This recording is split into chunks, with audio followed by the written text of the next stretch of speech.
അപ്പോൾ നമ്മൾ വന്നിട്ടുള്ളത് കുറച്ച് സിനാരിയോസ് ഉണ്ട് വേർ ഡിമാൻഡ് കർവ്, ഒരു പുതിയ ഡിമാൻഡ് കർവ് ഫോം ചെയ്തിട്ട് അവിടെ ഷിഫ്റ്റ് നടക്കുമ്പോൾ ഇൻക്രീസും ഡിക്രീസും വഴി ഡിമാൻഡ് കർവ് റൈറ്റിലേക്കും ലെഫ്റ്റിലേക്കും ഷിഫ്റ്റ് ചെയ്യും. ഡിമാൻഡ് ഇൻക്രീസ് ചെയ്യാണ് ചെയ്യുന്നതെങ്കിൽ റൈറ്റിലേക്കും, ഡിമാൻഡ് ഡിക്രീസ് ചെയ്യാനുണ്ടെങ്കിൽ ലെഫ്റ്റിലേക്കുമാണ് ഷിഫ്റ്റ് ചെയ്യുക.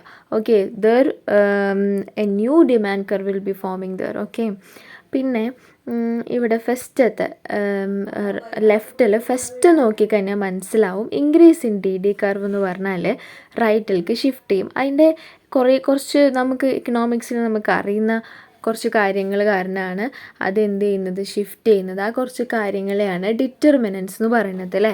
ഈ ഫാക്ടേഴ്സ് അല്ലെങ്കിൽ ആ 4 ഡിറ്റർമിനൻസ് കാരണം ഡിമാൻഡ് ചേഞ്ച് ചെയ്യുമ്പോഴാണ് change in demand. So talking about the first point, income increase ചെയ്ത് കഴിഞ്ഞാൽ പർച്ചേസിങ് പവർ കൂടും. പർച്ചേസിങ് പവർ കൂടിക്കഴിഞ്ഞാൽ ഡിമാൻഡ് കൂടും. അങ്ങനെയാണ് ഡിമാൻഡ് റൈറ്റിലേക്ക് ഷിഫ്റ്റ് ചെയ്യുക. ഇനി സബ്സ്റ്റിറ്റ്യൂട്ട് ഗുഡ്സ് ആണെങ്കിൽ ഞാൻ പറഞ്ഞിരുന്നു സനം PS, അപ്പം പോസിറ്റീവാണ്, എൻ്റെ ഇനീഷ്യൽ എടുത്താൽ മതി PS, പോസിറ്റീവ് റിലേഷനാണ് സബ്സ്റ്റിറ്റ്യൂട്ട് ഗുഡ്സിനുള്ളത് അല്ലേ. അപ്പോൾ സബ്സ്റ്റിറ്റ്യൂട്ട് ഗുഡ്സിൻ്റെ ഏതെങ്കിലും ഒരു ഗുഡിൻ്റെ പ്രൈസ് ഇൻക്രീസ് ചെയ്താൽ എന്താ സംഭവിക്കുക, ഡിമാൻഡും പ്രൈസും തമ്മിൽ പോസിറ്റീവ് റിലേഷൻ ആയതുകൊണ്ട് ഡിമാൻഡും ഇൻക്രീസ് ചെയ്യും. അപ്പോൾ ഒരെണ്ണത്തിൻ്റെ പ്രൈസ് ഇൻക്രീസ് ചെയ്ത് കഴിഞ്ഞാൽ അതാരും വാങ്ങൂല, അതിന് പകരം മറ്റേ ഗുഡിൻ്റെ ഡിമാൻഡ് കൂടും, മറ്റേ ഗുഡാണ് ആൾക്കാർ വാങ്ങുക. Okay fine. ഇനി നെക്സ്റ്റാണ് തേർഡ് കോംപ്ലിമെൻ്ററി എന്ന് പറഞ്ഞാൽ ഇൻവേഴ്സ് റിലേഷൻഷിപ്പാണ് ടീച്ചർ പറഞ്ഞിട്ടുണ്ടായിരുന്നില്ലേ. യെസ്, അപ്പോൾ ഇൻവേഴ്സ് റിലേഷൻഷിപ്പ് ആണെങ്കിൽ പ്രൈസ് കുറഞ്ഞാലേ ഡിമാൻഡ് കൂടുള്ളൂ അല്ലേ. ഡിമാൻഡ് കൂടണമെങ്കിൽ ഒരെണ്ണം കുറയണം, റൈറ്റ്.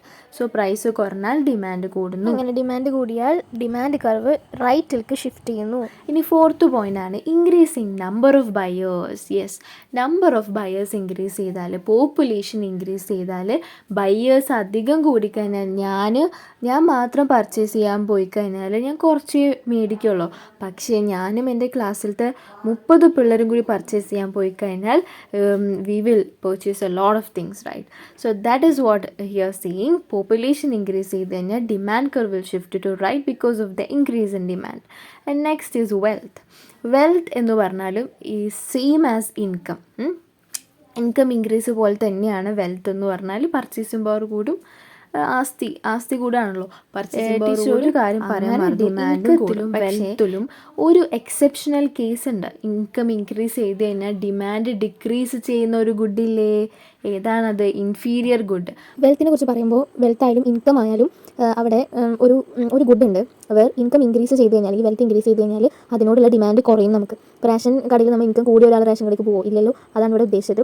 ഈ ഇൻഫീരിയർ ഗുഡ്സ് ആയിട്ടുള്ള റേഷൻ പ്രൈസ് ഒക്കെ അതിൻ്റെ ഡിമാൻഡ് കുറയുകയാണ് ചെയ്യുക ഇൻകം ഇൻക്രീസ് ചെയ്താൽ. അപ്പോൾ അവിടെ ലെഫ്റ്റ് ഷിഫ്റ്റാണ് സംഭവിക്കുക. പക്ഷേ നമുക്ക് ഇവിടെ വേണ്ടി റൈറ്റ് ഷിഫ്റ്റ് ആണ്. അപ്പോൾ അതുകൊണ്ട് തന്നെ ഇൻകം ഡിക്രീസ് ചെയ്യുന്ന സിനാരിയോ പറയാം ഇവിടെ, ഈ വെൽത്ത് ഡിക്രീസ് ചെയ്യുന്ന സിനാരിയോ പറയാം. അപ്പോൾ എന്താ സംഭവിക്കുക, ഈ വെൽത്ത് ഡിക്രീസ് ചെയ്തതിൻ്റെ റിസൾട്ടായിട്ട് അല്ലെങ്കിൽ ഇൻകം ഡിക്രീസ് ചെയ്തതിൻ്റെ റിസൾട്ടായിട്ട് എല്ലാവരും റേഷൻ കടയ്ക്ക് പോകും. അപ്പോൾ ഇൻഫീരിയർ ഗുഡിൻ്റെ ഡിമാൻഡ് കൂടും. അപ്പോൾ ഡിമാൻഡ് കൂടിയാൽ റൈറ്റിലേക്ക് ഷിഫ്റ്റ് ചെയ്യും. അപ്പോൾ ഇൻകം ഇൻക്രീസ് ചെയ്യുന്നതും ഇൻകം ഡിക്രീസ് ചെയ്യുന്നതും ഈ റൈറ്റ് ഷിഫ്റ്റിൽ പറയുന്നുണ്ട്. ഓക്കെ, ഫോർ ഇൻഫീരിയർ ഗുഡിനാണ് ഇൻകം ഡിക്രീസ് ചെയ്യിപ്പിക്കേണ്ടത്. അതേപോലെ തന്നെ വെൽത്ത് എന്ന് പറഞ്ഞാലും ആസ്തിയാണ്, ഇൻകം എന്ന് പറഞ്ഞാലും മണി റിലേറ്റഡ് ആണല്ലോ. അതുകൊണ്ട് രണ്ടിലും ഇൻഫീരിയർ ഗുഡിൻ്റെ കേസ് വരും. അപ്പോൾ അതിനൊന്ന് ഡിക്രീസ് ചെയ്യിപ്പിച്ചാൽ മതി. അപ്പോൾ ഇൻഫീരിയർ ഗുഡിൻ്റെ ഡിമാൻഡ് ഇൻക്രീസ് ചെയ്യും. ഡിമാൻഡ് ഇൻക്രീസ് ചെയ്താൽ ഡി കർവ് റൈറ്റിലേക്ക് ഷിഫ്റ്റ് ചെയ്യും. Sixth point, change in tastes in favour of commodity. അതായത് ഒരു കൊമോഡിറ്റിയുടെ ഫേവറിൽ നമ്മളെ ടേസ്റ്റും പ്രിഫറൻസും ഒക്കെ മാറുകയാണ്. അപ്പോൾ അതായത് ഇപ്പോൾ ഡ്രസ്സ് തന്നെ എടുത്താൽ ലൂസ് ഫിറ്റ്സിൻ്റെ കാലമാണല്ലോ. അപ്പോൾ അതിലേക്ക് തന്നെ ഫേവർ ചെയ്ത് കഴിഞ്ഞാൽ അതിൻ്റെ ഡിമാൻഡ് കൂടും. ഇപ്പോൾ സോങ്ങിൻ്റെ കേസായാലും ഇപ്പോൾ എല്ലാവരും ഹനൻഷൻ്റെ ചിറാപ്പൂഞ്ചി മഴയത്തല്ല നോക്കണം. അപ്പോൾ അതുപോലെ ആ ഒരു പാട്ടിൻ്റെ ഡിമാൻഡ് കൂടും അല്ലേ. അതുപോലെ തന്നെ redistribution of income to groups who favour the commodity. അതായത് ആ കമോഡിറ്റിയുടെ ആവശ്യമുള്ളതും ഇഷ്ടമുള്ളതുമായ ആൾക്കാർക്കാണ് ഇൻകം കൂടുന്നുണ്ടെങ്കിൽ, ഇൻകം കൊടുക്കണമെന്നുണ്ടെങ്കിൽ മറ്റേ ഇതില്ലേ ഈക്വലി നമ്മൾ ഇൻകം ഡിസ്ട്രിബ്യൂട്ട് ചെയ്യുകയാണെങ്കിൽ എന്ത് ചെയ്യും, അതായത് നാഷണൽ ഇൻകം ആൻഡ് റീഡിസ്ട്രിബ്യൂഷൻ എന്നുള്ളൊരു പോയിന്റ് ഉണ്ടായിരുന്നില്ലേ ആദ്യം പഠിച്ചത്, അതിൻ്റെ കണ്ടിന്യൂഷനാണ് ഇതും. Redistribution of income to the groups who favour the commodity ആണെങ്കിൽ പ്രൊപ്പൻസിറ്റി ടു കൺസ്യൂം കൂടും. ഓക്കെ, ഇതൊക്കെ നമ്മൾ പറഞ്ഞ അതർ ഫാക്ടേഴ്സിലുള്ള കാര്യങ്ങളാണ് which determines the demand. Propensity to consume കൂടിയാൽ ഡിമാൻഡ് കൂടും. ഡിമാൻഡ് കൂടിക്കഴിഞ്ഞാൽ റൈറ്റിലേക്ക് ഷിഫ്റ്റ് ചെയ്യും. നെക്സ്റ്റ് ആണ് expectation that future price will increase എന്ന് കണ്ടാൽ ഇപ്പോഴത്തെ ഡിമാൻഡ് കൂട്ടും. അതുപോലെ തന്നെ കൺസ്യൂമർ സബ്സിഡി ഇൻക്രീസ് ചെയ്ത് കഴിഞ്ഞാലും ആൾക്കാർ പകുതി പൈസ കൊടുക്കേണ്ടതുള്ളൂ. അപ്പോൾ എവിടെ പ്രൈസ് റിഡക്ഷൻ കണ്ടോ അപ്പോൾ ആൾക്കാർ ഡിമാൻഡ് കൂട്ടും അല്ലേ. അപ്പോൾ അതാണ്, ഇതൊക്കെ നമ്മൾ ഓൾറെഡി പറഞ്ഞല്ലേ. അത് 5 ഫാക്ടേഴ്സ്, 5 ഡിറ്റർമിനൻസ് മെയിനായിട്ട് പറഞ്ഞു. അതല്ലാത്ത ഫാക്ടേഴ്സ് പറയുന്നത് എല്ലാ അതർ ഫാക്ടേഴ്സും കാരണം ഡിമാൻഡ് ഇൻക്രീസും ഡിക്രീസും ആണ് ചെയ്യുക. ഓക്കെ, അതർ ഫാക്ടേഴ്സും അതുപോലെ തന്നെ ഈ ഓൺ പ്രൈസ് ഒഴിച്ചിട്ടുള്ള എല്ലാ ഡിറ്റർമിനൻസും കാരണം ഡിമാൻഡ് മാറിക്കഴിഞ്ഞാലാണ് ഷിഫ്റ്റ് നടക്കുക. ഓൺ പ്രൈസ് കൊണ്ട് മാത്രമാണ് ഡിമാൻഡ് മാറണമെന്നുണ്ടെങ്കിൽ അതിനെ മൂവ്മെൻറ്റ് അലോങ് ദ സ്ലോപ്പ് എന്നാണ് പറയുക, അല്ലെങ്കിൽ change in the quantity demand എന്നാണ് പറയുക. ഓക്കെ, ക്വാണ്ടിറ്റിയിൽ വ്യത്യാസം വരെ ഓൺ പ്രൈസ് മാത്രം മാറുമ്പോഴാണ്. വെറും ചേഞ്ച് ഇൻ ദ ഡിമാൻഡ് എന്ന് പറഞ്ഞാൽ ഇൻക്രീസോ ഡിക്രീസോ ആണ്. അതിൻ്റെ കാരണം ഈ അതർ ഡിറ്റർമിനൻസ് ആണ്. ഇനി ഡിക്രീസ് ഇൻ DD കർവ് എന്ന് പറഞ്ഞാൽ നേരെ ഓപ്പോസിറ്റ്, ഇപ്പോൾ പറഞ്ഞതിൻ്റെ നേരെ ഓപ്പോസിറ്റ് ആയിട്ടുള്ള കാര്യങ്ങൾ. ഇപ്പോൾ ഇൻകം ഡിക്രീസ് ചെയ്ത് കഴിഞ്ഞാൽ എല്ലാവരുടെയും കയ്യിൽ പർച്ചേസിങ് പവർ കുറയും, അപ്പോൾ ഡിമാൻഡ് കുറയും. ആരും പർച്ചേസ് ചെയ്യില്ല, അപ്പോൾ ഡിമാൻഡ് കുറയും. പക്ഷേ ഇവിടെ ഒരാൾ കയറും, ആരാന്നറിയോ? ഇൻകം ഇൻക്രീസ് ചെയ്ത് കഴിഞ്ഞാൽ ഡിമാൻഡ് കുറയുന്നൊരു സംഭവമുണ്ട്, ഇൻഫീരിയർ ഗുഡ്. ഓക്കെ, അപ്പോൾ ഇവിടെ ഡിമാൻഡ് കുറയല്ലേ ചെയ്യുന്നത്, അപ്പോൾ ഡിമാൻഡ് കുറയുന്നു. അപ്പോൾ ഇവിടെ നമുക്ക് ഈ ഷിഫ്റ്റിൽ നമുക്ക് അറിയേണ്ട ഒരു കാര്യമുള്ളൂ, ഡിമാൻഡ് കുറയുന്നു കൂടുന്നു. അപ്പം ഇവിടെ എന്താ സംഭവിക്കുന്നത്, ഡിമാൻഡ് കുറഞ്ഞാലാണ് ലെഫ്റ്റിലേക്ക് ഷിഫ്റ്റ് ചെയ്യുക അല്ലേ. അപ്പോൾ എപ്പോഴാണ് ഡിമാൻഡ് കുറയുക, ഇൻകം ഇൻക്രീസ് ചെയ്ത ഇൻഫീരിയർ ഗുഡിൻ്റെ ഡിമാൻഡ് കുറയും അല്ലേ. അതാണ് ഇവിടെ പറയുന്നത്. അപ്പോൾ അതേപോലെ തന്നെയാണ് ഞാൻ നേരത്തെ പറഞ്ഞത്, ഇൻകം ഡിക്രീസ് ചെയ്ത് കഴിഞ്ഞാൽ എന്ത് ചെയ്യും, ഡിമാൻഡ് കൂടും. എന്തിന്, ഇൻഫീരിയർ ഗുഡിന്. ആ കേസും കൂടെ ആ ഇതിൽ വരുന്നുണ്ട്. ഇൻകം ഇൻക്രീസ് ചെയ്യുമ്പോൾ, അതായത് റൈറ്റ് ഷിഫ്റ്റിൽ വരുന്നുണ്ട് കേട്ടോ. റൈറ്റ് ഷിഫ്റ്റ് ചെയ്യുമ്പോൾ ഇൻകം ഡിക്രീസ് ചെയ്താൽ എന്ത് സംഭവിക്കും, demand for the inferior good increase ചെയ്യും. അങ്ങനെ ഒരു റൈറ്റ് ഷിഫ്റ്റ് ഡിമാൻഡിൽ വരുന്നുണ്ട്, അത് നോട്ട് ചെയ്യണം. ഓക്കെ, അപ്പോൾ ഇവിടെ പറഞ്ഞാൽ എന്താണ്, ഇൻകം എന്ത് ചെയ്തു, ഇൻകം ഇൻക്രീസ് ചെയ്തു. അപ്പോൾ ആ സമയത്ത് എന്താണ്, ഇൻഫീരിയർ ഗുഡിൻ്റെ ഡിമാൻഡ് എന്ത് ചെയ്യും, കുറയും. അങ്ങനെ ലെഫ്റ്റിലേക്ക് ഡിമാൻഡ് കർവ് ഷിഫ്റ്റ് ചെയ്യും, അത്രേ ഉള്ളൂ. അതാണ് പറഞ്ഞത്. പക്ഷെ പൊതുവെ ഇങ്ങനെയാണ്, ഇൻകം ഡിക്രീസ് ചെയ്താൽ ഡിമാൻഡ് എന്ത് ചെയ്യും, ഡിക്രീസ് ചെയ്യും. പൊതുവെയുള്ള ഡിമാൻഡ് ഡിക്രീസ് ചെയ്യും. അതുപോലെ തന്നെ സബ്സ്റ്റിറ്റ്യൂട്ട് ഗുഡ്സ് ആണെങ്കിലും ഈ ഡിമാൻഡ് ഡിക്രീസ് ചെയ്യിപ്പിക്കണം, അതാണ് ഇവിടുത്തെ ടാർഗറ്റ് അല്ലേ. അപ്പോൾ സബ്സ്റ്റിറ്റ്യൂട്ട് എന്ന് പറഞ്ഞാൽ പോസിറ്റീവാണ് അല്ലേ. സബ്സ്റ്റിറ്റ്യൂട്ട് ഗുഡ്സ് എന്ന് പറഞ്ഞാൽ പോസിറ്റീവ് റിലേഷനാണ് പ്രൈസും ഡിമാൻഡും തമ്മിൽ. അപ്പോൾ പ്രൈസ് എന്ത് ചെയ്യും, കുറയും അല്ലേ. പ്രൈസ് കുറഞ്ഞാൽ ഡിമാൻഡ് കുറയും. ഓക്കെ, ഡിമാൻഡ് കുറയണതാണ് ഇവിടെ വേണ്ടത്, ലെഫ്റ്റ് ഷിഫ്റ്റാണ് വേണ്ടത്. ഇനി കോംപ്ലിമെൻ്ററി ഗുഡ്സ് ആണെങ്കിലോ ഡിമാൻഡ് കുറയണം. അപ്പോൾ നമ്മൾ ആര് കൂട്ടിക്കഴിഞ്ഞാൽ ഡിമാൻഡ് കുറയുക, പ്രൈസ് കൂടിയാൽ, ഒരു ഗുഡിൻ്റെ പ്രൈസ് കൂടിയാൽ ടോട്ടാലിറ്റിനെ അത് ബാധിക്കും. അങ്ങനെ ഡിമാൻഡ് കുറയും. ഇപ്പോൾ ചായപ്പൊടിക്ക് വില കൂടിക്കഴിഞ്ഞാൽ ചായക്ക് വില കൂടും, സോ ചായയുടെ ഡിമാൻഡ് കുറയും. ഓക്കെ, ടോട്ടാലിറ്റിനെ ബാധിക്കും. ബിക്കോസ് ഒപ്പം ഉപയോഗിക്കുന്ന സൈമൾട്ടാനിയസ് യൂസ് ഉള്ള ഗുഡ്സ് ആണ് complementary goods. But substitute goods one another ആണ് അല്ലേ.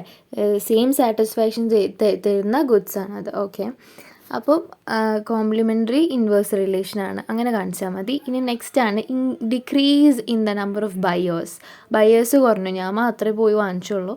അപ്പോൾ എന്താ സംഭവിക്കുക, ഡിമാൻഡ് കുറച്ചേ ഉണ്ടാവുള്ളൂ. പക്ഷേ ഞാനും ക്ലാസ്സിലത്തെ 30 സ്റ്റുഡൻസും കൂടെ പോയി കഴിഞ്ഞാൽ കുറേ ഡിമാൻഡ് ഉണ്ടാവും. ഇപ്പോൾ ഒരു ടീ ഷോപ്പിലാണ് ഞങ്ങൾ പോയതെങ്കിൽ അല്ലേ. അപ്പോൾ ബയേഴ്സ് കുറഞ്ഞു കഴിഞ്ഞാൽ, നമ്പർ ഓഫ് ബയേഴ്സ് കുറഞ്ഞു കഴിഞ്ഞാൽ ഡിമാൻഡും കുറയും. ബയേഴ്സ് ഉദ്ദേശിക്കുന്നത് പോപ്പുലേഷൻ കുറഞ്ഞാൽ ഡിമാൻഡ് കുറയും എന്നാണ്. ഇനി വെൽത്ത് ഡിക്രീസ് ചെയ്ത് കഴിഞ്ഞാൽ എന്താ സംഭവിക്കുക, വെൽത്ത് ഡിക്രീസ് ചെയ്ത് കഴിഞ്ഞാൽ ഡിമാൻഡും ഡിക്രീസ് ചെയ്യും. Okay, as like income. Okay, പക്ഷേ ഇവിടെ ഒരു എക്സെപ്ഷണൽ കേസ്, അവിടെ എന്താ, ഇൻഫീരിയർ ഗുഡിൻ്റെ ഡിമാൻഡ് എന്ത് ചെയ്യും, കുറയും അല്ലേ. ഇൻഫീരിയർ ഗുഡിൻ്റെ ഡിമാൻഡ് കുറയും. ഇവിടെ ഇൻഫീരിയർ ഗുഡിൻ്റെ ഡിമാൻഡ് കുറയുന്നുണ്ടല്ലോ, അതിൻ്റെ കാരണം എന്താണ്, ഇൻകം കൂടിയാൽ ഇൻഫീരിയർ ഗുഡിൻ്റെ ഡിമാൻഡ് കുറയും. നമ്മൾ ഡിമാൻഡ് കുറയുന്ന സിനാരിയോസ് ആണ് ഡിസ്കസ് ചെയ്യുന്നത്, അതുകൊണ്ടാണ് ഇതിവിടെ പറയുന്നത് കേട്ടോ. അപ്പോൾ വെൽത്തും ഇൻകവും എന്നും പറഞ്ഞാൽ അപ്പോൾ തന്നെ ഇൻഫീരിയർ ഗുഡിനെ പറ്റിയിട്ടും ആലോചിക്കണം. വെൽത്ത് ഇൻക്രീസ് ചെയ്ത് കഴിഞ്ഞാൽ ഇൻഫീരിയർ ഗുഡിൻ്റെ ഡിമാൻഡ് കുറയും, അത് ഇവിടെയാണ് കാണിക്കുക ലെഫ്റ്റ് ഷിഫ്റ്റിൽ. Look at this question. ഇതിൽ കണ്ടില്ലേ, ഡയഗ്രാം ഷിഫ്റ്റ് ചെയ്യുന്നത് കണ്ടോ, ലെഫ്റ്റ് ഷിഫ്റ്റാണ് നടക്കുന്നത്, റൈറ്റ് ഷിഫ്റ്റ് അല്ല. ലെഫ്റ്റ് ഷിഫ്റ്റ് ഓഫ് ഡിമാൻഡ് എന്ന് പറഞ്ഞാൽ എന്താ അതിൻ്റെ അർത്ഥം, ഡിക്രീസ് ഇൻ ഡിമാൻഡാണ്. അപ്പോൾ അതിൻ്റെ കാരണം എന്തായിരിക്കും ശരിക്കും, കണ്ടോ, a change in the demand which is caused by rise in income and the good is an inferior good. അപ്പോൾ റൈസ് ഇൻ ഇൻകം എന്ന് പറയുമ്പോൾ ഡിമാൻഡ് ഇൻക്രീസ് അല്ലേ ചെയ്യേണ്ടത്? അല്ല, in case of inferior good എന്താ, ഡിമാൻഡ് ഡിക്രീസ് ആണ് ചെയ്യുക. ഇതാണ്, ഈ പോയിൻ്റാണ് ഞാൻ മനസ്സിലാക്കി തന്നിരുന്നത് ഇത്രയും നേരം. ഇപ്പോൾ കുറച്ചും കൂടെ ക്ലിയർ ആണെന്ന് തോന്നുന്നു. ഓക്കെ അല്ലേ? ഡീറ്റെയിൽഡ് ആയിട്ട് നെക്സ്റ്റ് വീഡിയോസിലൊക്കെ പറയാം. അപ്പം അതിൻ്റെ മേലത്തെ ഒരു പോയിന്റ് നോക്കിയാൽ shift of demand curve caused by a fall in the price of complementary good. അപ്പോൾ കോംപ്ലിമെൻ്ററി ഗുഡിൻ്റെ പ്രൈസ് ഫാൾ ചെയ്ത് കഴിഞ്ഞാൽ ഡിമാൻഡ് കൂടുതലല്ലേ ചെയ്യേണ്ടത്? ഇൻവേഴ്സ് റിലേഷൻ അല്ലേ? പക്ഷേ ഇവിടെ ഡിമാൻഡ് കുറയാണ് ചെയ്യുന്നത്. ഓക്കെ, ഇനി നെക്സ്റ്റാണ് വെൽത്തിൻ്റെ കേസിലും ഇൻഫീരിയറിൻ്റെ സെയിം ലൈക്ക് ഇൻകം പോലെ തന്നെ വെൽത്ത് ഡിക്രീസ് ചെയ്താൽ ഡിമാൻഡ് ഉണ്ടാവില്ല. പിന്നെ change in taste against of a commodity, അതായത് change in the taste and preference against of a commodity, out of ഫാഷനായ അങ്ങനത്തെ ഉള്ള ഡ്രസ്സുകളൊക്കെ ഉണ്ടാവുമല്ലോ. അതായത് പണ്ടത്തെ കാലത്ത് ഇപ്പോൾ ആലിയ ഭട്ടിൻ്റെ ഡ്രസ്സ് ഫേമസ് ആയിരുന്നു, പിന്നെ ജിംകി കമ്മലൊക്കെ ഫേമസ് ആയിരുന്നു. പിന്നെ ഗേൾസിൻ്റെ കാര്യത്തിൽ എനിക്കറിയുള്ളൂ, ബോയ്സിൻ്റെ അറിയില്ല. പിന്നെ അങ്ങനത്തെ ഒക്കെ കുറേ ട്രെൻഡ്സ് ഉണ്ടാവുമല്ലോ, അതൊക്കെ ഫേമസ് ആയിരുന്നു. പക്ഷെ അതിപ്പോൾ ആരെങ്കിലും ഇടുമോ? ഇല്ലല്ലോ. അപ്പം അതൊക്കെ ആണ് അതൊക്കെ എഗെയിൻസ്റ്റ് ഓഫ് എ കമ്മോഡിറ്റി ആയിക്കഴിഞ്ഞാൽ ഡിമാൻഡ് കുറയും. National income and it's distribution പഠിച്ചില്ലേ? അതിലാണ് redistribution of income away from groups who favour the commodity. അപ്പോൾ എവേ ആക്കി അവർ കയ്യിൽ നിന്ന് എടുത്തുകൊണ്ട് പോയി പൈസ, അത് ഇൻകം കുറഞ്ഞു അവർക്ക്. അപ്പോൾ അവർക്ക് ആ കമ്മോഡിറ്റി വാങ്ങാൻ പറ്റുമോ? ഇല്ല. അപ്പോൾ അവിടെയും ഡിമാൻഡ് കുറയും. അപ്പം ജസ്റ്റ് ഈ ഒരു ടേം മനസ്സിലാക്കിയാൽ മതി. എവേ ഫ്രം ദ ഗ്രൂപ്പും income to the groups who favour the commodity. Future price fall ചെയ്യാന്ന് പറഞ്ഞു കഴിഞ്ഞാൽ ആൾക്കാർ എന്ത് ചെയ്യും? കറൻ്റായിട്ടുള്ള ഡിമാൻഡും കുറയ്ക്കും, ഡിമാൻഡ് കുറയും. ഫ്യൂച്ചറിൽ പ്രൈസ് കുറയുമല്ലോ, ഇപ്പോഴത്തേക്കാളും പ്രൈസ് ഫ്യൂച്ചറിൽ കുറയുമല്ലോ എന്ന് വെച്ചിട്ട് ഇപ്പോൾ അവർ ഡിമാൻഡ് ചെയ്യില്ല. അപ്പോൾ ഡിമാൻഡ് കുറയും. ഇത് തമ്മിൽ പോസിറ്റീവ് റിലേഷനാണ്. പിന്നെ government regulations, ban on cigarette smoking, അതുപോലെ ടാക്സ് ഇൻക്രീസ് ചെയ്തു. അപ്പോൾ പ്രൈസ് കൂടാണ് ചെയ്യണതല്ലേ, അപ്പോൾ ഡിമാൻഡ് അവിടെ കുറയും. റെഗുലേഷൻ കൂടി, അപ്പോൾ അവിടെ ഡിമാൻഡ് കുറയും. അപ്പോൾ ഇതൊക്കെയാണ് ഷിഫ്റ്റ് ഓഫ് ഡിമാൻഡ് കർവിനെ പറ്റി പറയാനുള്ളത്. ഇനി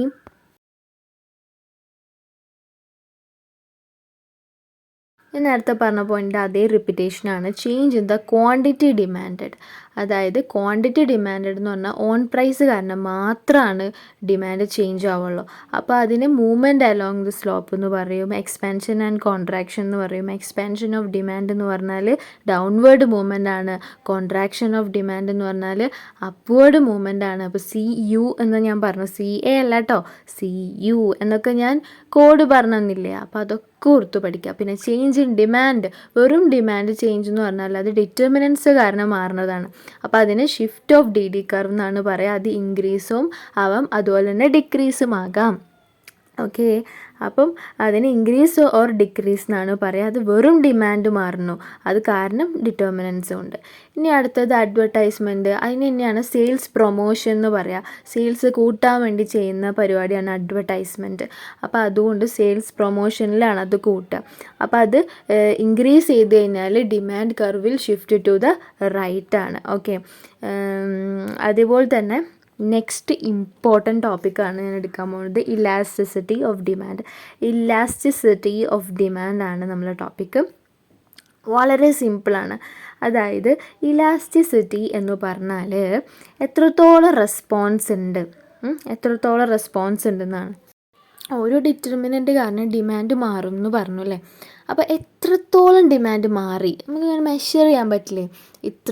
ഇത്ര പേര് വാങ്ങിച്ചു കേട്ടോ ഈ സംഭവം പ്രൊമോഷൻ കാരണം എന്ന് പറഞ്ഞിട്ട്. ഇപ്പോൾ നമ്മൾ എടുത്തൊരു സോപ്പ് ഓർഡർ ചെയ്തപ്പോൾ അവർ പറഞ്ഞു ഏത് വഴിയാണ്, ഇൻസ്റ്റ വഴിയാണോ നിങ്ങൾക്ക് കിട്ടിയത്, അതോ ഗൂഗിളിൽ നിന്ന് റേറ്റിങ്ങിൽ നിന്ന് നിങ്ങൾക്ക് കിട്ടിയതാണ്, എങ്ങനെയാണ് നിങ്ങൾക്ക് കിട്ടിയതെന്ന് ചോദിച്ചു. അപ്പോൾ അവരവിടെ എത്ര ഡിഗ്രി ഓഫ് റെസ്പോൺസീവ്നെസ് അളക്കുകയാണ് ചെയ്യുന്നത്. ഇൻസ്റ്റഗ്രാം വഴി ഇത്ര ഡിമാൻഡ് കൂടി, എങ്ങനെ? അഡ്വർടൈസ്മെൻറ്റ് കണ്ടിട്ട്. അപ്പോൾ അഡ്വർടൈസ്മെൻ്റ് എന്ന് പറഞ്ഞൊരു ഡിറ്റർമിനൻ്റ് കാരണം ഡിമാൻഡ് എത്ര കൂടി എന്നുള്ളതൊക്കെ കണ്ടോ, ആൾക്കാർ അത് ശരിക്കും നടക്കുന്നുണ്ട്. അപ്പം ഇങ്ങനത്തെ ആ ഒരു റെസ്പോൺസീവ്നെസ് അളക്കുക, അതായത് ഡിഗ്രി ഓഫ് എത്രത്തോളം ഡിമാൻഡ് ഇതിന് വന്നു എന്നുള്ളതിനെ എന്തുകൊണ്ട് ഡിറ്റർമിനൻ്റ് കാരണം എത്രത്തോളം ഡിമാൻഡ് വന്നു എന്നുള്ളതിൻ്റെ ആ ഒരു മെഷർ ചെയ്യുന്ന ആ ഒരു extend of the relationship between the demand and the determinant കാരണം വരുന്നത്. അതുപോലെ തന്നെ degree of responsiveness of demand, എത്രത്തോളം ഡിമാൻഡ് കൂടി എന്നുള്ളതാണ്. അതൊക്കെ അതിനെയാണ് ഇലാസ്റ്റിസിറ്റി എന്ന് പറയുന്നത്. ഇപ്പോൾ കോഎഫിഷ്യൻ്റ് ഓഫ് ഇലാസ്റ്റിസിറ്റി കാണാൻ പോവാണ്. ഇലാസ്റ്റിസിറ്റി എന്ന് പറഞ്ഞാൽ responsiveness. Okay, so proportionate change in the dependent variable by the proportionate change in the independent variable ആണ്. Proportionate change in the dependent variable, ഏതാ dependent variable? Quantity demanded. Proportionate change in the independent variable ഏതാ? Independent variable ഏതാ? All the factors independent ആണ്. ആ factors മാറുന്നതിനനുസരിച്ച് ഡിമാൻഡാണ് മാറുക. അപ്പോൾ മേലെ ക്വാണ്ടിറ്റി ഡിമാൻഡും അടിയിൽ പ്രൈസും. അത് ഇങ്ങനെ ഓർത്ത് വെക്കുക. ഇതേപോലെ തന്നെയാണ് എല്ലാത്തിൻ്റെയും ഫോർമാറ്റ്. ഓക്കെ, ഇനി നമ്മൾ ഇലാസ്റ്റിസിറ്റി ഓഫ് ഡിമാൻഡ്, പലതരം ഇലാസ്റ്റിസിറ്റി ഉണ്ട്, നമുക്ക് അതൊക്കെ പഠിക്കും. അപ്പോൾ അതിൻ്റെ ബേസാണ് കോഎഫിഷ്യൻ്റ് ഓഫ് ഇലാസ്റ്റിസിറ്റി എന്ന് പറഞ്ഞാൽ ഇതന്നെ ഇലാസ്റ്റിസിറ്റി തന്നെയാണ്. ഇപ്പോൾ മെയിനായിട്ട് അറിയേണ്ട കാര്യത്തിലുള്ള ചേഞ്ചാണ് അളക്കണത്. അതെങ്ങനെ? മേലെ ഡിപ്പെൻഡൻറ്റ് വേരിയബിളായ ക്വാണ്ടിറ്റി ഡിമാൻഡും അടിയിൽ പ്രൈസും അല്ലെങ്കിൽ അതർ ഫാക്ടേഴ്സാണ് വരേണ്ടത്, നോൺ പ്രൈസ് ഫാക്ടേഴ്സാണ് വരേണ്ടത്. ഇപ്പോൾ നോക്കിയേ, E is equal to percentage change in the quantity demand divided by the percentage change in the variable. കണ്ട, വേരിയബിൾ എന്ന് പറഞ്ഞാൽ ചേഞ്ച് ആവുന്ന സംഭവങ്ങളുണ്ടാവുമല്ലോ. ഇത് ചേഞ്ച് ആയതുകൊണ്ടാണ് മേലെയുള്ള ക്വാണ്ടിറ്റി ഡിമാൻഡ് ചേഞ്ച് ആവുന്നത്, ആ ഫാക്ടേഴ്സ്. ഇനി ഡിഫറെൻറ്റ് മെഷേഴ്സ് ഓഫ് ഇലാസ്റ്റിസിറ്റി ഉണ്ട്. അപ്പോൾ ഇലാസ്റ്റിസിറ്റി എന്ന് പറഞ്ഞാൽ റെസ്പോൺസീവ്നെസ് ആണെന്ന് നമ്മൾ പറഞ്ഞു അല്ലേ. ഡിമാൻഡ് ടു ഇറ്റ്സ് ഡിറ്റർമിനൻസ്, അതായത് ഡിറ്റർമിനൻസ് കാരണം ഡിമാൻഡ് മാറുന്നതിൻ്റെ റെസ്പോൺസീവ്നെസ് ആണ് ഇലാസ്റ്റിസിറ്റി. അതായത് നമുക്ക് അത് മെഷർ ചെയ്യാൻ പറ്റും. അപ്പോൾ അങ്ങനത്തെ ഡിഫറെൻറ്റ് മെഷേഴ്സ് ഉണ്ട്. പ്രൈസ് ഇലാസ്റ്റിസിറ്റി ഉണ്ട്, ക്രോസ് ഇലാസ്റ്റിസിറ്റി ഉണ്ട്, ഇൻകം ഇലാസ്റ്റിസിറ്റി ഉണ്ട്, അതുപോലെ തന്നെ അഡ്വർടൈസ്മെൻറ്റ് ഇലാസ്റ്റിസിറ്റി ഉണ്ട്, പിന്നെ ഇലാസ്റ്റിസിറ്റി ഓഫ് സബ്സ്റ്റിറ്റ്യൂഷനും ഉണ്ട്. അപ്പോൾ ഇതിൽ പ്രൈസ് ഇലാസ്റ്റിസിറ്റി ആണ് the most important measure of elasticity എന്ന് പറയുന്നത് പ്രൈസ് ഇലാസ്റ്റിസിറ്റി തന്നെയാണ്. സാധാരണ വെറും ഇലാസ്റ്റിസിറ്റി ഓഫ് ഡിമാൻഡ് എന്ന് പറഞ്ഞാൽ അതിൻ്റെ അർത്ഥം എന്താ മനസ്സിലാക്കേണ്ടത്? പ്രൈസ് ഇലാസ്റ്റിസിറ്റി ആണ് ചോദിക്കുന്നത്. അപ്പോൾ ആദ്യം തന്നെ ഐശ്വര്യമായിട്ട് പ്രൈസ് ഇലാസ്റ്റിസിറ്റി എന്നാ നോക്കാം. Sensitivity of quantity demanded to own price, അതായത് സ്വന്തം പ്രൈസിനോട് തന്നെ ക്വാണ്ടിറ്റി ഡിമാൻഡഡ് എത്രത്തോളം റെസ്പോൺസ് കാണിക്കുന്നുണ്ട്. അതായത് പ്രൈസ് ഒന്ന് കുറഞ്ഞാൽ അപ്പം തന്നെ ആൾക്കാർ വാങ്ങും അല്ലേ സംഭവങ്ങൾ. പ്രൈസ് ഒന്ന് ഒത്തിരി കുറഞ്ഞാൽ മതി, അപ്പം തന്നെ ആൾക്കാർ സാധനങ്ങൾ വാങ്ങും. അങ്ങനെ അതിൻ്റെ ഒരു എക്സാമ്പിളാണ് ഗോൾഡ്. പ്രൈസ് ഒന്ന് കുറച്ച് കുറഞ്ഞാൽ നമ്മളത് കുറച്ച് കൂടുതൽ വാങ്ങും അല്ലേ. അങ്ങനെ അതുപോലെ തന്നെ പ്രൈസ് ഒന്ന് കൂടുതൽ കൂടിക്കഴിഞ്ഞാൽ നമ്മൾ വാങ്ങൂല. അപ്പോൾ അങ്ങനെയൊക്കെ ഇല്ലേ, അതിൻ്റെ കൂടുതലും കുറവ് അതൊക്കെയാണ് ഇവിടെ പറയാൻ പോകുന്നത്. പ്രൈസ് മാത്രം, ഓൺലി ഇവിടെ പ്രൈസും ക്വാണ്ടിറ്റി ഡിമാൻഡും, വേറെ ഒന്നിനും തൊട്ട് കളിക്കുന്നില്ല. അപ്പോൾ important for firm four 2 reason. എന്തിനാണ് ഈ പ്രൈസ് ഇലാസ്റ്റിസിറ്റി ഫേം നോക്കണേന്നാണ്. ഇപ്പോൾ എനിക്കൊരു ഫേം ഉണ്ട്, Sanam's cakes, with my partner. Okay, അപ്പം പാർട്ട്ണർ ഉണ്ടെങ്കിലല്ല അതിനെ ഫേം എന്ന് പറയാൻ പറ്റുള്ളൂ. പാർട്ട്നേഴ്സിനാണ് ഫേം. പിന്നെ കുറച്ചൊരു 50 മേലെയുള്ള മെമ്പേഴ്സ് ഉണ്ടെങ്കിൽ അതിന് കമ്പനി എന്നല്ലേ പറയാം. ഓക്കെ, സോ അതല്ല, സനം മാത്രമാണ് നടത്തുന്നതെങ്കിൽ അതെന്താ സോൾ പ്രൊപ്രൈറ്ററാണ്. എന്തുകൊണ്ടാണ് important to predict the impact of the price changes on its sales. അതായത് എന്തെങ്കിലും ഒരു പ്രൈസ് ചേഞ്ച് ചെയ്ത് കഴിഞ്ഞാൽ സെയിൽ കുറയോ കൂടുമോ എന്നൊക്കെ നമുക്ക് ആദ്യമേ അറിഞ്ഞേക്കണം അല്ലേ. അല്ലേ, അപ്പോൾ അതിന് വേണ്ടിയിട്ടാണ് നമ്മൾ ഈ പ്രൈസ് ഇലാസ്റ്റിസിറ്റി കണക്കാക്കുന്നത്. അതായത് പ്രൈസിനോട് എത്രത്തോളം പ്രൈസ് മാറുകയും പ്രൈസ് ഒന്ന് ചേഞ്ച് ആവുന്നത്, പ്രൈസ് കൂടിയോ കുറയോ ചെയ്താൽ എത്രത്തോളം ആൾക്കാർ ഇതിനോട് റെസ്പോണ്ട് ചെയ്യുന്നുണ്ട് എന്നുള്ളത് ഒരു ഫേം ആദ്യമേ അറിഞ്ഞു വെച്ച് കഴിഞ്ഞാൽ നമുക്ക് കുറച്ചൊന്ന് പ്രൈസ് കൂട്ടിയാലും സെയിൽസിനെ അത് ബാധിക്കുമോ ഇല്ലയോ എന്നൊക്കെ നമുക്ക് അറിയാൻ പറ്റും. ചില സമയത്ത് കുറച്ചൊന്ന് പ്രൈസ് കൂട്ടിയാലും സെയിൽസിനെ അത് ബാധിക്കില്ല. അപ്പോൾ അവർക്ക് നൈസായിട്ട് പ്രൈസ് കൂട്ടാൻ പറ്റും. അപ്പോൾ അതിന് ഇവർക്ക് അറിയണം, പ്രൈസ് ഇലാസ്റ്റിസിറ്റി വെച്ച് ഇവരറിയണം ഇവർക്ക് എത്രത്തോളം റെസ്പോൺസ് വരുന്നുണ്ട്, ഇവരെ പ്രൈസെന്ന് പറഞ്ഞൊരു ഫാക്ടർ കാരണം മാത്രം എത്രത്തോളം റെസ്പോൺസ് വരുന്നുണ്ടെന്ന്. ഇപ്പോൾ നമ്മൾ കണ്ടിട്ടില്ലേ ബ്യൂട്ടി ഓയിൽസൊക്കെ ഉമ്മീസിൻ്റെ ഓയിലൊക്കെ കണ്ടിട്ടില്ലേ, അങ്ങനെ എത്രയോ ഹെർബൽ പ്രൊഡക്ട്സൊക്കെ ഭയങ്കര ഇൻസ്റ്റയിലൊക്കെ കണ്ടിട്ടില്ലേ. അപ്പം അതിൽ ചില ഒരു ആൾക്കാരൊന്നും പ്രൈസ് നോക്കണില്ല. പ്രൈസ് ഇലാസ്റ്റിസിറ്റി അവിടെ ഇല്ല. അവിടെ ഉള്ളത് ആകെ കൂടി അത്രയും റിവ്യൂ പറഞ്ഞ അഡ്വർടൈസ്മെൻറ്റിലാണ് ആൾക്കാർ വീഴുക. അവിടെ എനിക്ക് തോന്നുന്നു ലാസ്റ്റ് പറഞ്ഞ അഡ്വർടൈസ്മെൻറ്റ് ഇലാസ്റ്റിസിറ്റിയാണ് അവിടെ വർക്ക് ചെയ്യുന്നത്. അഡ്വർടൈസ്മെൻറ്റ് കാരണം ഡിമാൻഡ് മാറുകയാണ് ചെയ്യുന്നത്. അവിടെ പ്രൈസ് നോക്കണില്ല. പക്ഷെ ചില കാര്യങ്ങളാണെങ്കിൽ പ്രൈസ് നോക്കും. ഇപ്പോൾ ഈ മീഡിയം ലെവലിൽ, അതായത് ഇപ്പം നമുക്ക് റിച്ച് പീപ്പിൾ ഉണ്ട്, മിഡിൽ ക്ലാസ്സുകളൊക്കെ ഉണ്ടല്ലോ. അപ്പം മിഡിൽ ക്ലാസ്സുകൾ എപ്പോഴും പ്രൈസ് നോക്കൂലേ ചില കാര്യങ്ങൾക്കൊക്കെ. അങ്ങനത്തെ ഗുഡ്സാണ് നമ്മൾ വിൽക്കണമെന്നുണ്ടെങ്കിൽ പ്രൈസിനായിരിക്കും അത് ഡിപ്പെൻഡ് ചെയ്ത് നിൽക്കുക. ഓക്കെ, ഫോർ എക്സാമ്പിൾ ഇപ്പോൾ ഒരു റൂം റെൻറ്റിന് എടുക്കുകയാണ്. അപ്പോൾ ഏറ്റവും കുറവുള്ള റൂം എവിടെയാണെന്നാണ് നോക്കുക അല്ലേ. അപ്പോൾ അത് പ്രൈസിന് ഡിപ്പെൻഡ് ചെയ്യുന്നതാണ്. അപ്പോൾ അതുപോലെ തന്നെ പ്രൈസിനെ ഡിപ്പെൻഡ് ചെയ്ത് നോക്കണം. കുറച്ച് സെയിൽ പരമായി നോക്കുമ്പോൾ സാധാരണ പലചരക്ക് കടകളൊക്കെ നോക്കുമ്പോൾ പ്രൈസ് കുറവുള്ളതൊക്കെ നോക്കിയിട്ട് വാങ്ങുന്നവരുണ്ട്. സോ അപ്പം അതുതന്നെയാണ് ഇവിടെ ഉദ്ദേശിച്ചത്. പ്രൈസ് കാരണം എങ്ങനെ സെയിലിനെ ഇമ്പാക്റ്റ് ചെയ്യും. ഒന്ന് കൂട്ടിക്കഴിഞ്ഞാൽ, ഒന്ന് കുറച്ച് കഴിഞ്ഞാൽ, ചിലപ്പോൾ ഒന്ന് കുറച്ച് കഴിഞ്ഞാൽ ഭയങ്കരമായിട്ട് സെയിൽ നടക്കും. ഓക്കെ, അപ്പം അങ്ങനെയൊക്കെ അറിയണമെങ്കിൽ ആദ്യം പ്രൈസ് ഇലാസ്റ്റിസിറ്റി അറിയണം. ആൾക്കാർക്ക് എങ്ങനെയാണ് responsiveness to the own price of that good എന്നുള്ളത് അറിയണം.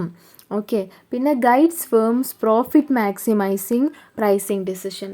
അതായത് ഒന്ന് പ്രൈസ് കുറച്ചിട്ടാൽ ഭീകരമായിട്ട് ആൾക്കാർ വാങ്ങും. അതായത് ജസ്റ്റ് ഒന്ന് ഒരു 5 rupees കുറച്ചാൽ 10 customers ഉണ്ടായിരുന്നു 30 ആയിക്കഴിഞ്ഞാൽ അവിടെ പ്രോഫിറ്റ് മാക്സിമൈസ് ചെയ്തില്ലേ.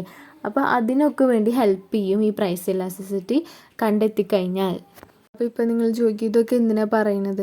ഇതൊക്കെ നമ്മൾ സിഎക്കാരാകുമ്പോൾ നമ്മളോട് ചോദിക്കും ഇങ്ങനെ പ്രൈസ് ഇലാസ്റ്റിസിറ്റി എടുക്കണോ സർ. അപ്പോൾ സാറിന് അറിയണ്ടേ ഇതിങ്ങനെ എന്തിനാണ് പ്രൈസ് ഇലാസ്റ്റിസിറ്റി എന്ന് നോക്കി മാനത്തോക്കിയിരിക്കാൻ പാടില്ലല്ലോ. അപ്പോൾ നമുക്ക് പറയാൻ പറ്റണം പ്രൈസ് ഇലാസ്റ്റിസിറ്റി എടുക്കണം, എന്നാലാണ് നമുക്ക് സെയിലിൽ എന്തെങ്കിലും നമുക്ക് പ്രൈസ് ഒന്ന് കൂട്ടിക്കഴിഞ്ഞാൽ സെയിൽസ് കൂടുമെന്നൊക്കെ അറിയണം.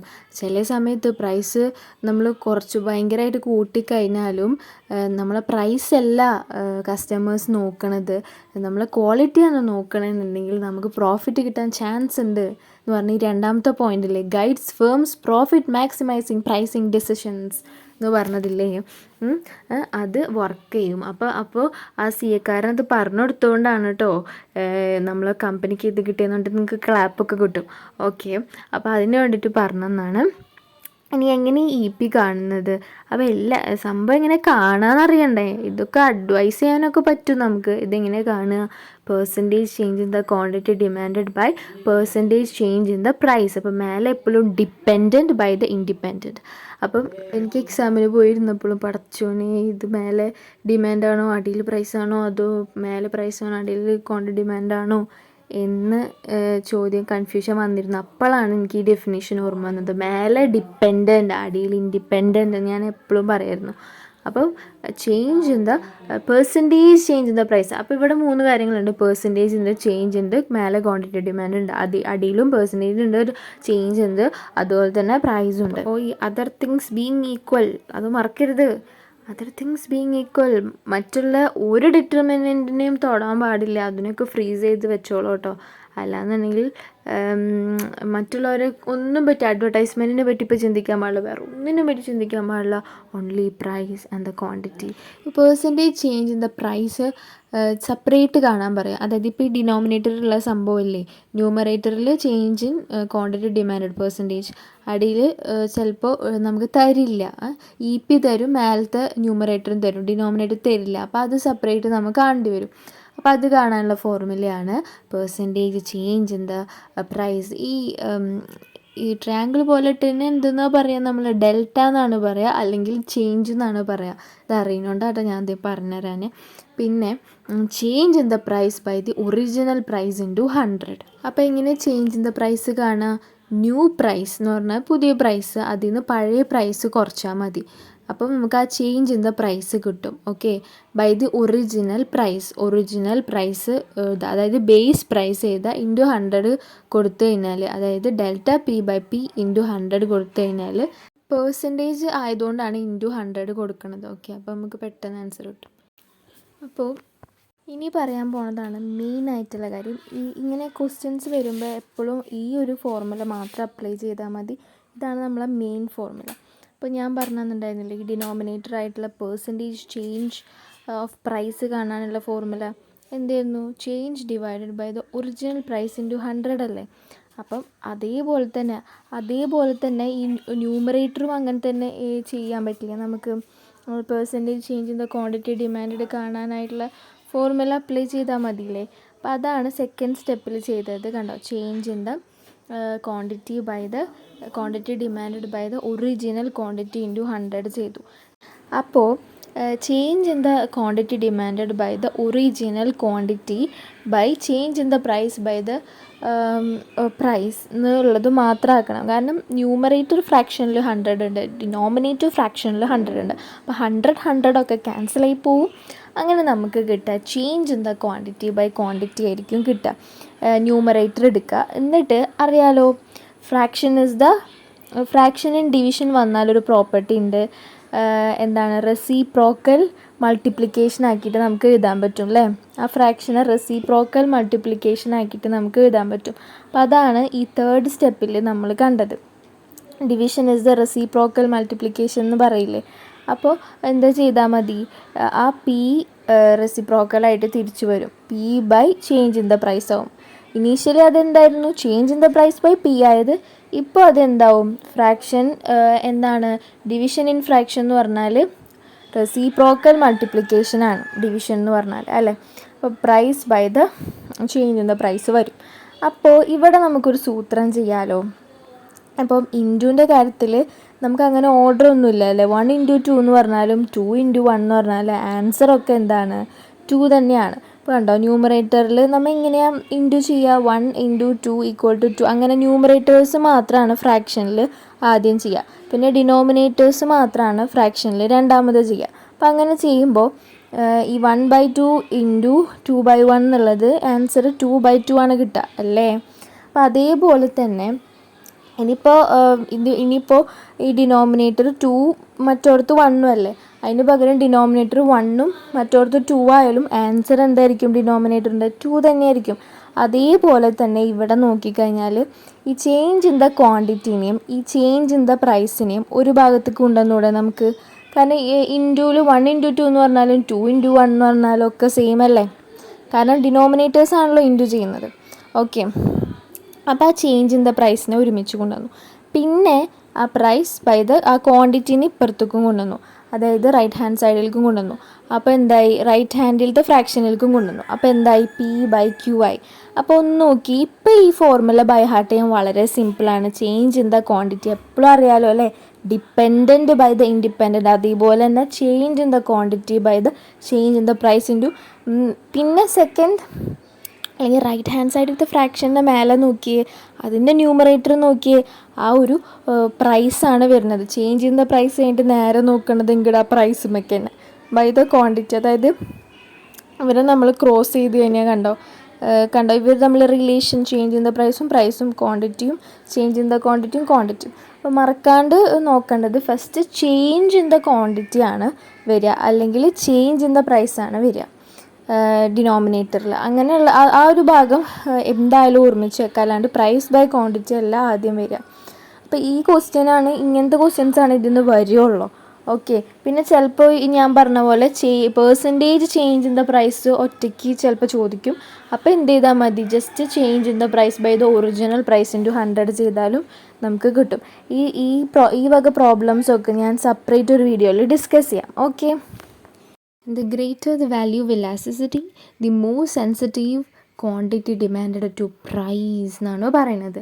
അതായത് ഇപ്പോൾ ഇലാസ്റ്റിസിറ്റി എന്ന് പറഞ്ഞത് ഇപ്പോൾ 1 ആവാം, 2 ആവാം, 3 ആവാം, എന്തും ആവാം അല്ലേ ഇലാസ്റ്റിസിറ്റി. അപ്പോൾ എത്രത്തോളം ഇലാസ്റ്റിസിറ്റി കൂടുന്നു അത്രത്തോളം എന്താണ് പ്രൈസിനോട് ആൾക്കാർക്ക് റെസ്പോൺസ് ഉണ്ടെന്നാണ് അർത്ഥം.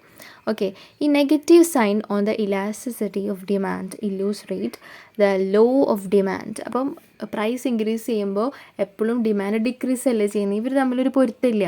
അതായത് ഇവർ തമ്മിലൊരു കണക്ഷൻ ഉണ്ട്. ലൈക്ക് 1 ഇൻക്രീസ് ചെയ്യുമ്പോൾ 1 ഡിക്രീസ് ചെയ്യും.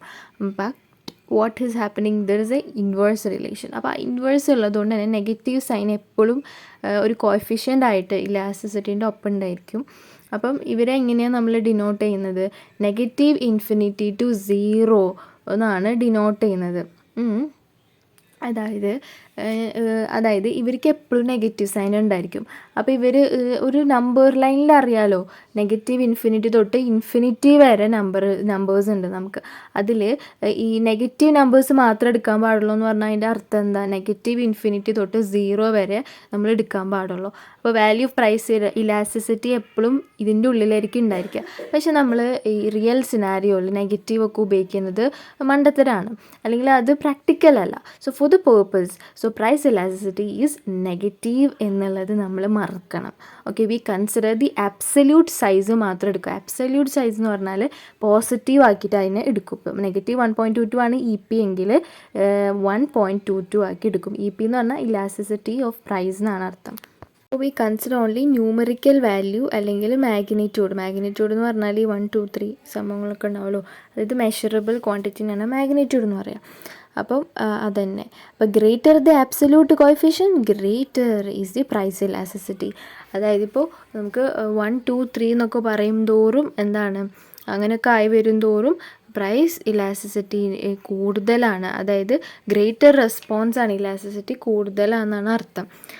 അപ്പോൾ ഇതിൽ ഒരു കാര്യം ശ്രദ്ധിക്കണം. ഇപ്പോൾ ഇത് നെഗറ്റീവ് ആയിരുന്നെങ്കിൽ എന്താ സംഭവിക്കുക? നെഗറ്റീവിലൊരു പ്രശ്നം ഉണ്ടല്ലേ, നമ്മൾ 1, 2, 3 എന്ന് പറയുന്നതോടും വാല്യൂ കുറഞ്ഞാണല്ലേ വരിക.